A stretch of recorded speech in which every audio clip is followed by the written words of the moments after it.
Welcome to CourtTV's worldwide headquarters. I'm Seema Iyer, and this guy next to me, this guy is the face of the network. What's your name, Guy? Vinny Politan. Nice Vinny Politan, great to see you, Seema. Nice to meet you. It's great to meet here every day and talk about what's happening in the world of law as we get ready for the relaunch of the network. And that is happening in May 2019, just a few months away, so mark your calendars. And what Vinny and I and all of these people around us, what we're doing 24/7, we are following trials all around the country, and we're bringing you updates. So let's start off. The breaking news today is a major update in a case that's been captivating us since Thanksgiving. Right, Thanksgiving is when Kelsey Berreth went missing, a mom. She has a fiance, Patrick Frazee, and apparently she handed the child off to Patrick Frazee, was never seen again. There's this video of her on Thanksgiving at the supermarket with her child, but she went missing, and now Patrick Frazee's been charged with her murder.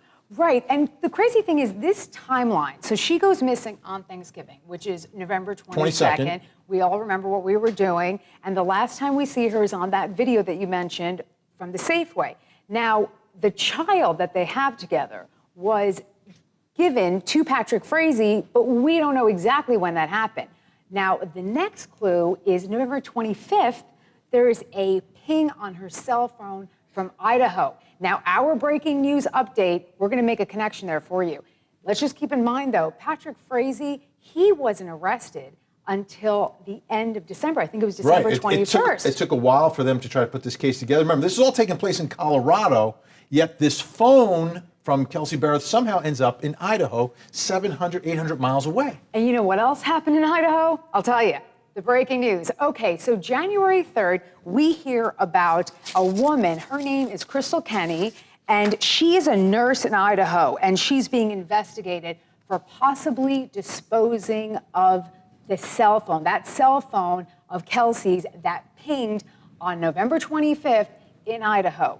And guess what? On Friday, she pleads guilty to tampering with evidence. And the evidence is that cell phone. So this is a huge, huge development in the case because now all of a sudden there's a third person involved and someone who may have information. So she goes into court and pleads guilty, but she's not going to be sentenced for quite some time because it looks like she is cooperating with investigators. Exactly. And this is what I think that viewers want to hear about, like the background, the process, because I think people are really fascinated with how did these deals get made? Because if you think about it, she's being investigated probably sometime in, I would say December, because December 14th is when the search warrant was executed at Patrick Frazee's home.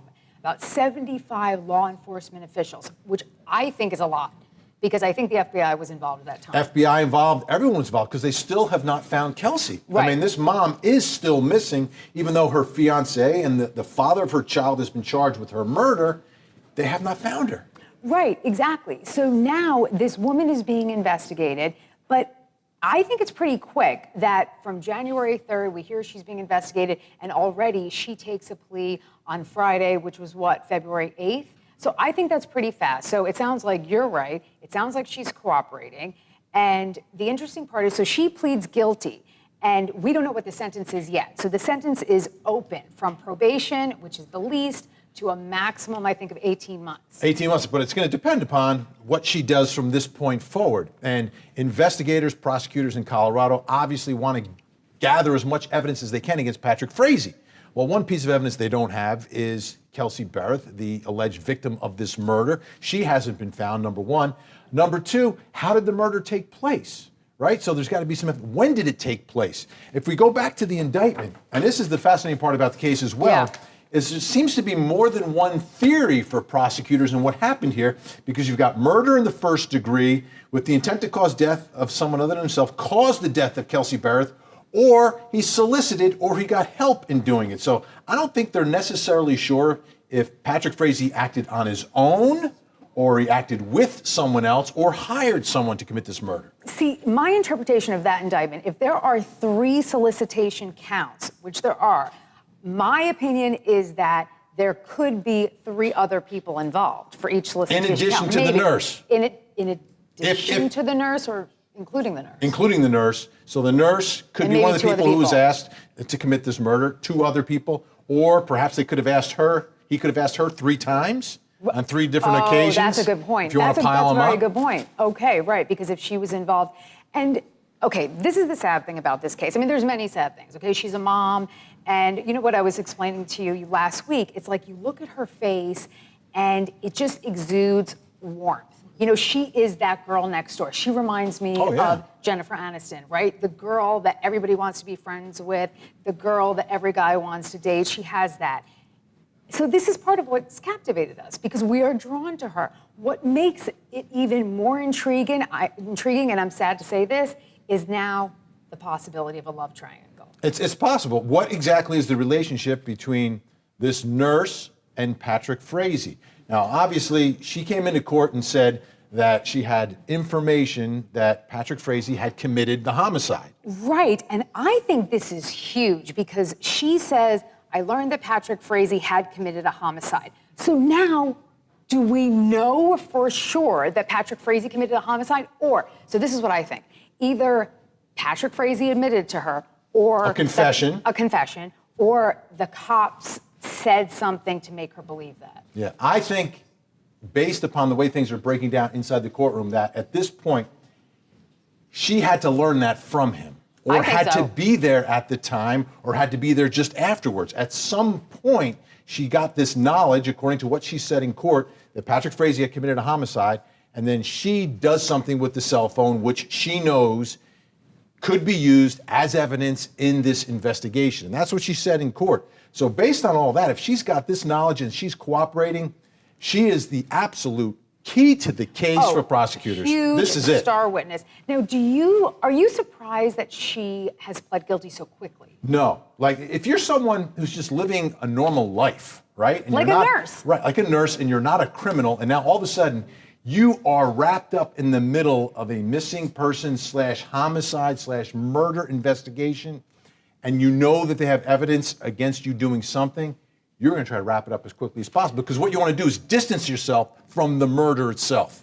Well, I also think she probably had a really good lawyer that's telling her, listen, you have to do this. And I think Patrick Frazee is a sleazeball that roped her into doing this. I don't think it's some really genuine love story. Oh, I love Crystal Kenny and now we want to be together. No, I think he conned her into helping him. That's a possibility. And the one thing that's not clear, though, is what is the nature of the relationship? How far back does it go? How much forward does it go?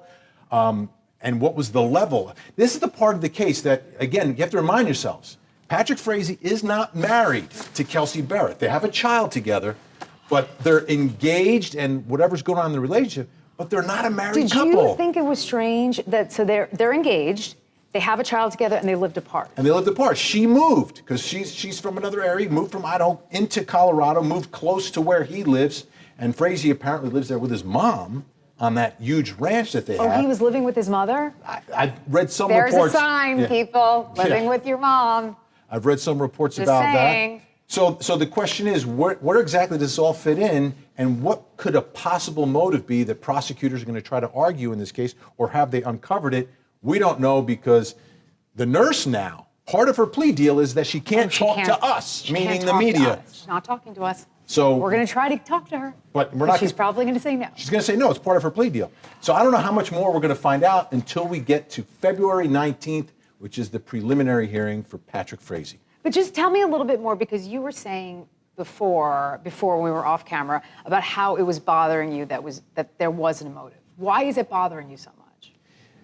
Most of these cases, when you're talking about, a spouse killing a spouse, there's money, there's insurance, there's like the disgrace of breaking up a marriage as being a motive. But if you're just engaged and you're not married, there's no reason. If you want to see someone else, you can see someone else. If you want to fight for custody of your child, you can have shared custody. That's the way courts work these days. And they're living close to each other. There was no reason in the world. And I think that may be a problem for prosecutors here to try to develop the why of it. Why would he want to do this? Because as you know, as we both know, as you guys know probably, prosecutors don't have to prove motive, but they always try to serve it up because the jurors want to know, the public wants to know, and I think just inherently, when some kind of tragedy like this happens, we are all That's the first looking question. For an expert. Is Why? Why would someone do that? Why did this happen? Right. And if you can't answer that question, it becomes much more difficult to prove the underlying crime in this case, which would be murder. But I think on the 19th we'll learn a lot more. Can't wait.